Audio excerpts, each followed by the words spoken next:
तो साजिद रशीदी जी, सर्वोच्च न्यायालय में दोनों पक्षों की तरफ से यहां पर याचिका लगाई गई है। अब सवाल यहां पर यह है कि क्या आपको लगता है कि इस एक्ट में बदलाव की जरूरत है, और अगर नहीं है तो क्यों नहीं है? देखिए, नीति आयोग की 2018 की एक रिपोर्ट मैं आपको बताता हूं। नीति आयोग ने कहा है कि देश की न्यायालयों में 5 करोड़ केसेस लंबित हैं। 5 करोड़ 2018 में था, अभी ये बढ़कर हो सकता है 6 साढ़े 6 करोड़ हो गई हो। और इनमें पिछले 30 साल से 1,69,00,000 केसेस ऐसे हैं जो 30 साल से लंबित हैं। ये देश का दुर्भाग्य है कि जो असल मुकदमे हैं जी, जो असल मामलात हैं, जो लोग 15 साल से 20 साल से 30 साल से जेलों में सड़ रहे हैं, जिनकी कोई सुनवाई नहीं हो रही है, 30 साल से लंबित है। लेकिन मस्जिद का मामला 2 घंटे में सुना दिया जाता है कि साहब इसका सर्वे कर लो, इसका ये काम शुरू कर दो। ये देश का दुर्भाग्य है, ये देश का दुर्भाग्य है। ठीक है, दूसरी बात, ठीक, नहीं, मैंने शुरू में ही कहा सर कि चूंकि समय बहुत कीमती है कोर्ट का, इसलिए बिल्कुल कम शब्दों में संक्षेप में अपनी बात रखें ताकि मैं बाकी मेहमानों का भी रुख कर सकूं। अगर कोर्ट के आदेश पर कोई सर्वे होता है तो सर्वे होने में कोई दिक्कत है कि अदालती आदेश में, या फिर सड़क पर निकल करके लोग वहां पर पत्थर चलाएं, गोली चलाएं, दंगा करें? देखिए, देश में कानून है ऑलरेडी 1991 का, स्वरूप नहीं बदला जा सकता। जब स्वरूप नहीं बदला जा सकता तो सर्वे का क्या मतलब? सर्वे का क्या मतलब? या तो आप पहले पार्लियामेंट, लेकिन वो तो अदालत के आदेश से हो रहा है, या तो पार्लियामेंट से कह के, चूंकि मोदी गवर्नमेंट तो ये लोग कहते हैं हमारी गवर्नमेंट है, हिंदुओं की गवर्नमेंट है, तो बदलवा लीजिए कानून। कोर्ट में चल रहा है भाई चुप रहिए, कोर्ट में जब आपने आप बोले कोर्ट में चल रहा है, जब मामला साफ हो जाएगा तो आप ये कह रहे हैं मामला कोर्ट में चल रहा है तो कोर्ट का फैसला है, या फिर संसद से कानून बदल जाए? संसद से कानून बदल लीजिए या उसका इंतजार कर लीजिए। ठीक है, मैं प्रोफेसर रेणुकीर आपसे पूछूंगा, ये जो कह रहे हैं कि कोर्ट का मामला कोर्ट में रहने दे, या तो फिर सरकार चाहे तो कानून में बदलाव कर ले, अधिकार है, संसद चाहे तो कानून बना सकती है, बदल दे कानून।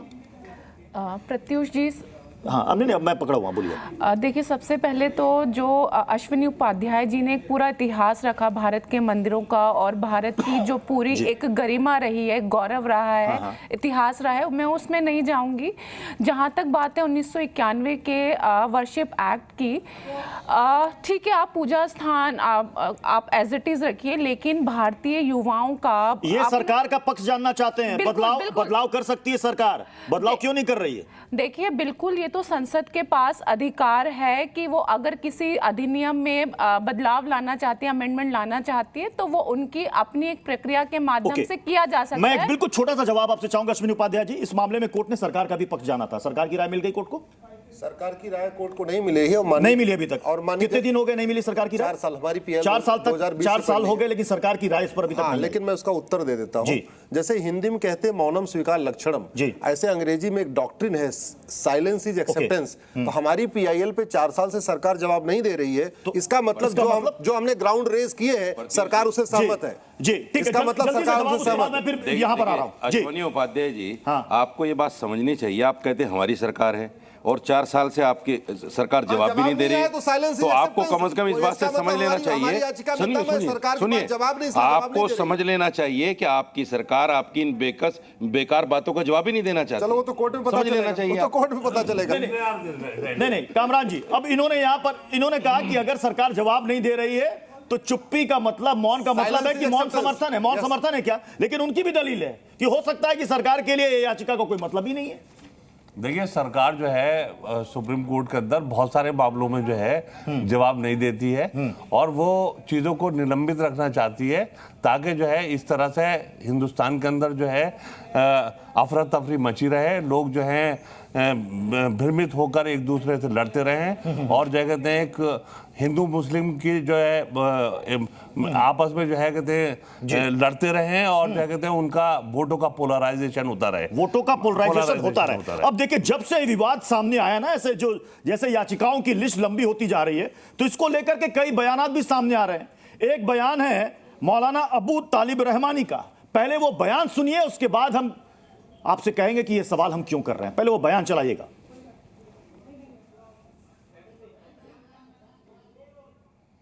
जी अल्लाह उनको लंबी उम्र अता फरमाए, अल्लाह उनको अच्छी सेहत दे, अल्लाह उनको सही सूझबूझ अता फरमाए, अल्लाह उनका घर बसा दे, आमीन। आज आप कहते हैं कि हम खत्म करके रहेंगे, ठीक है, अगर लोकतंत्र पे शक्ति तंत्र का अहंकार चलेगा तो मैं भी अपने बुजुर्गों की जूतियों में बैठकर कह देना चाहता हूं कि हजरत अब हम अदालत के दरवाजों पे भीख नहीं मांगेंगे, अब ये कह देंगे कि अगर संसद तुम्हारी है तो सड़क हमारी है। यहां तो एक तरफ बात की जा रही थी कि हम कोर्ट को मानते हैं, संविधान को मानते हैं, कहते हैं संसद तुम्हारी तो सड़क हमारी है। सड़क पर फैसला होगा क्या? देखिए, जहाँ तक आप संसद या सड़क की बात कर रहे हैं तो लोकतंत्र के अंदर, थोड़ा जोर से बोलें, लोकतंत्र के अंदर जो है, जो भारतीय लोकतंत्र के अंदर हर किसी को अपनी बात कहने का अधिकार है और इसके अंदर प्रोटेस्ट करने का भी अधिकार है और हर तरह की बात रख करके अपने संसद के आगे। का मतलब क्या कि सड़क पर उतर? प्रोटेस्ट का मतलब यही है, प्रोटेस्ट का मतलब यही है कि कोई भी, अब मुझे बात पूरी कर लेनी चाहिए, कोई भी बात अगर कानून के खिलाफ होती है, जैसे सपोज जो प्लेसेस ऑफ वर्शिप एक्ट की जिसकी बात इस कचहरी में हो रही है, ये एक्ट पार्लियामेंट ने बनाया था और कॉन्स्टिट्यूशन के अंडर रहते हुए बनाया था। क्या किसी भी वकील को, किसी की भी पक्ष को क्या ये अधिकार है, अगर वो कॉन्स्टिट्यूशन पर भरोसा नहीं करता है, भारत के संविधान पर भरोसा नहीं करता है, तो वो कुछ भी करे, नो प्रॉब्लम। सुन लीजिए, एक मिनट, आपके बीच में नहीं बोले, आपके बीच में नहीं बोले, पहले सुन लीजिए। जब आपको संविधान के ऊपर भरोसा नहीं है, इसलिए आप एक संवैधानिक पार्लियामेंट के जरिए बनाए गए कानून के खिलाफ जा रहे हैं कोर्ट के अंदर, तो यही संविधान की अवधारणा के बिल्कुल खिलाफ बात होती है। अगर आप नहीं मान रहे हैं, नहीं, वो आपका काम है, आप भी सड़क पर जा सकते हैं, कोई दूसरा देश के अंदर रोजाना 350 से ज्यादा जो है कोर्ट से परेशान होकर के पुरुष आत्महत्याएं कर रहे हैं। अतुल सिंघानिया का मामला अभी आपने कहा ना कि आप भी सड़क पर जा सकते हैं, आपने कहा ना कि आप भी सड़क पर जा सकते हैं। मैं यहाँ पर जरा ऑडियंस से भी सवाल ले लेता हूँ। एक मिनट बात पूरी करें, जल्दी से बात पूरी करें, जल्दी से 10 सेकंड में बात पूरी करें। 3 करोड़ बच्चों ने आज तक स्कूल नहीं देखा है 14 साल तक के, और देश के अंदर 60,000 स्कूलों को बंद किया है पिछले साल 10 साल के अंदर। क्या आपने कोई सर्वे की पिटीशन लगाई है कि कितने बच्चे स्कूल के अंदर पढ़ रहे हैं? क्या ये फैसला कोर्ट से होना चाहिए या सड़क पर होना चाहिए? नहीं, देखिए, मैं कहना चाहता हूं कि माननीय न्यायालय जो फैसला देगा वो एक तरह से मान्य होगा, लेकिन जहां पर भी देखा जा रहा है कि मंदिर मस्जिद के विवाद में एक दूसरे मुसलमानों को और हिंदुओं को फंसाकर कुछ फिरका परस्त लोगों ने ये चीज एक चीज का मुद्दा बना करके। एक फिरका परस्त लोग किस साइड है? ये फिरका परस्त लोग दोनों साइड, कुछ मुट्ठी भर लोग हैं। मुट्ठी भर लोग किस तरफ है? इस तरफ या दोनों तरफ है? नहीं, ये मुट्ठी भर लोग जो है इस तरह देश का जो है बिल्कुल खात्मा कर देना चाहते हैं, बिल्कुल खत्म कर देना चाहते हैं कि देश में नफरत फैलाई जाए। क्या इस तरह की याचिकाएं जो डाली जा रही है, कई लोग ये आरोप लगा रहे हैं, इसके पीछे राजनीतिक एजेंडा है, ऐसा लगता है क्या युवाओं को देश के? देखिए, राजनीतिक एजेंडा तो नहीं कर सकते हैं, पर यही है कि अगर कोर्ट की तरफ से ये फैसला आता है कि अगर, तो कुछ लोगों का यही कहना है कि भाई हम इस फैसले को मानेंगे और इस फैसले को नहीं मानेंगे। कुछ लोग ये कहेंगे मतलब फैसला आपके अनुसार है तो सही है, और फैसला आपके खिलाफ में है तो वह कोर्ट गलत है। ये एक पॉइंट इन्होंने रेस किया कि फैसला अगर आपके पक्ष में आया तो ठीक, अगर आपके पक्ष में नहीं आया तो वो गलत। ऐसा है क्या?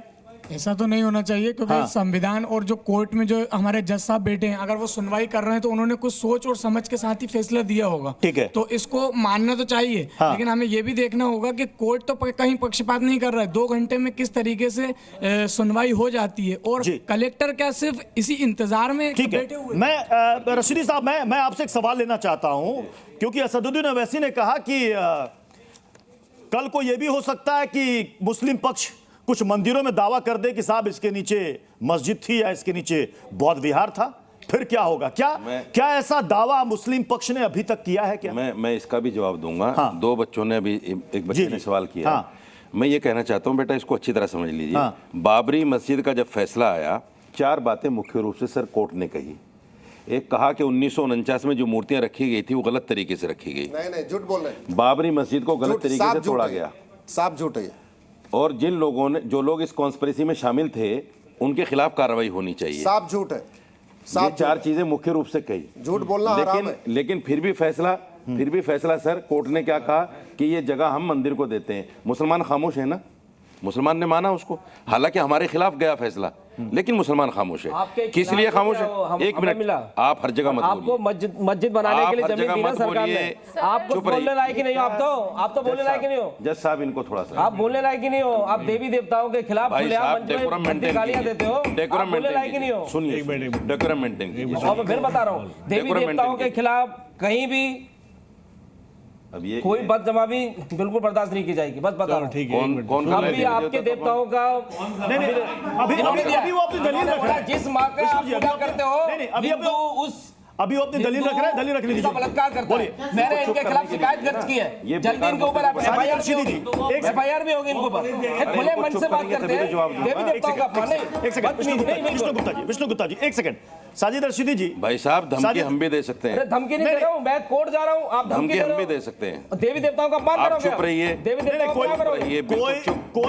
कोई किसी मजहब चुप रहिए। अपमान बर्दाश्त नहीं होगा। नहीं बिल्कुल बर्दाश्त नहीं करेंगे। आपको ये पता नहीं कि जो सामने बैठे आप बातें करते जा रहे हैं। चुप रहिए आप।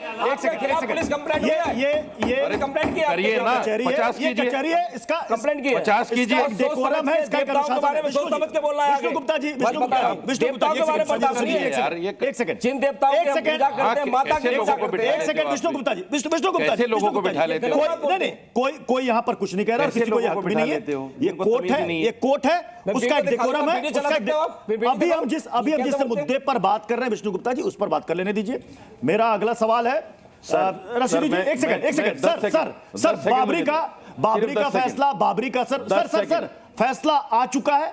दूसरा और सबसे अहम सवाल जो बार बार यही पूछा जाता है कि क्या मुस्लिम पक्ष को डर लगता है कि अगर साइंटिफिक तरीके से सर्वे हो जाए किसी मस्जिद के नीचे XYZ या कोई भी मंदिर हो जहां पर दावा किया जा रहा है, और अगर वहां पर ऐसे प्रमाण निकल जाए कि वहां पहले मंदिर था, तो फिर आपको देना पड़ेगा क्या? इसी वजह से वो मामले को शुरू होने से पहले ही खत्म कर देना चाहता हूं। मैं फिर कहता हूं, माननीय सुप्रीम कोर्ट का मैं बहुत आभार प्रकट करता हूं कि बाबरी मस्जिद केस में सुप्रीम कोर्ट ने यह भी कहा कि हमें ऐसा कोई साक्ष्य नहीं मिला कि मंदिर तोड़ के मस्जिद बनी हो।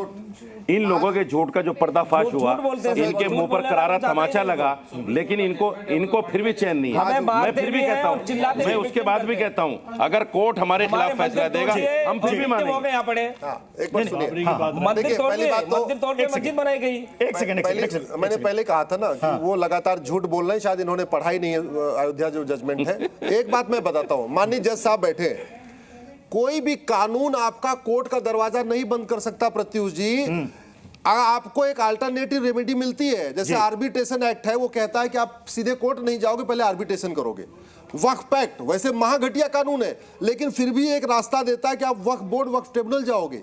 ये कानून न तो आर्बिट्रेशन की परमिशन देता है, न कहीं किसी बोर्ड या किसी, मैं तो कह रहा हूं कि इसका नाम प्लेस ऑफ वर्शिप एक्ट है ना, पूजा स्थल कानून। एक पूजा बोर्ड बनना चाहिए था, एक पूजा ट्रिब्यूनल बनना चाहिए था, उसमें हमें जाने की छूट मिलनी चाहिए थी। कोर्ट का दरवाजा बंद किया तो कम से कम एक place of worship board, place of worship tribunal होना चाहिए था। इसे हमने चैलेंज किया, और ये कांग्रेस का सबसे बड़ा देश विरोधी कानून है।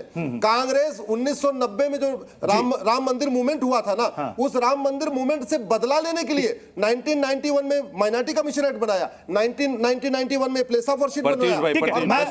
प्रोफेसर रेणु, मैं आपसे समझना चाहूंगा कि अगर सर्वोच्च न्यायालय ने कह दिया कि साहब ये जो कानून है ये नहीं बदलेगा, ये खत्म नहीं होगा, सबको ये मानना पड़ेगा, और अगर अदालत ने कोई दिशा निर्देश जारी कर दिया कि जितने भी इस तरह की याचिकाएं डाली गई हैं उन याचिकाओं को वापस ली जाए, आप इसे मानेंगे? मैं करेक्ट कर दूं, हाँ या ना? आप ये कानून रूप की बात नहीं करता। दो राय नहीं है तो मानना ही पड़ेगा। नहीं पड़ेगा। कल को हो सकता है ये भी सवाल उठाया जाएगा कि हम फिर से पुनर्विचार याचिका डालेंगे। मैं फिर से कह दूं, ये रूप की बात नहीं करता, स्वरूप की बात करता है। रूप दिखता है, स्वरूप के लिए जांच करना पड़ता है। ये करेक्टर की बात करता है। जवाब को बोलने दीजिए। नहीं, चूंकि आप लोग यही कहते हैं ना कि मुस्लिम पक्ष अदालत के आदेश को नहीं मानता, मैं आपसे सवाल किया। बिल्कुल, जैसे अभी आपने कहा कि जो राम मंदिर है सारा विषय वो माननीय सर्वोच्च न्यायालय के बेस पर ही बना, और 500 साल के स्ट्रगल के बाद, हिंदू समाज की मांग के बाद राम मंदिर का निर्माण हुआ। हम पूरी तरीके से लोकतांत्रिक प्रक्रिया में, संवैधानिक प्रक्रिया में पूरा विश्वास करते हैं,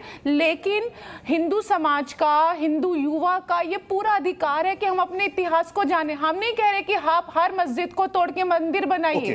हम आप नहीं कह रहे हैं करें। इतिहास को जाने, इतिहास जो क्या को जाने सच था और वो जाने। आप कह रहे हैं बिल्कुल, ये हमारी डिमांड हमारे है। इतिहास में हमारा गौरव है। एक अब चीज- चूंकि सुनवाई में बिल्कुल हम आखिरी मोड़ पर पहुंच चुके। अब मैं ऑनरेबल जज साहब से मैं अनुरोध करूंगा, सर आपने सबकी दलील सुनी, इस पूरे बहस को सुना, सर अब आपका फैसला, अब आपका फैसला। एक सेकंड, अब जज साहब के फैसले के जज साहब के फैसले की बात, जज साहब के फैसले की बात। आप इस्लाम की बात करो भाई, एक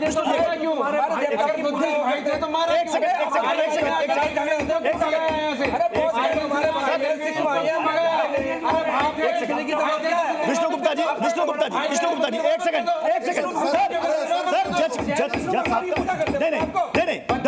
सर नहीं दलील भगवानी पूजा करते हैं। सर बैठिए एक सेकंड। विष्णु गुप्ता जी बैठिए। अच्छा विष्णु गुप्ता जी बैठिए प्लीज। एक सेकंड जज साहब के फैसले की बारी। सर देखिए, दोनों पक्षों को सुना है, दोनों पक्षों को हम सम्मान करते हैं जो दोनों पक्षों की दलीलें हैं। कोर्ट इस पे विचार कर रही है, हमें शांतिपूर्वक उसका इंतज़ार करना चाहिए। जो कोर्ट का फैसला वो मान्य होगा, वो सबको मानना ही पड़ेगा। अगर कोर्ट कहती है वर्शिप एक्ट ठीक है तो ठीक है, और वो इसमें कोई चेंज लाते हैं तो देखा जाएगा। तो हम ये चाहते हैं कि आप संविधान का आदर करें और उसके हिसाब से ही देश चलता है, और हम आपकी भावनाओं की कदर करते हैं, मगर हमें इंतजार करना चाहिए कोर्ट के फैसले का। धन्यवाद। ना बाइबल से ना कुरान से, बहुत बहुत शुक्रिया सर।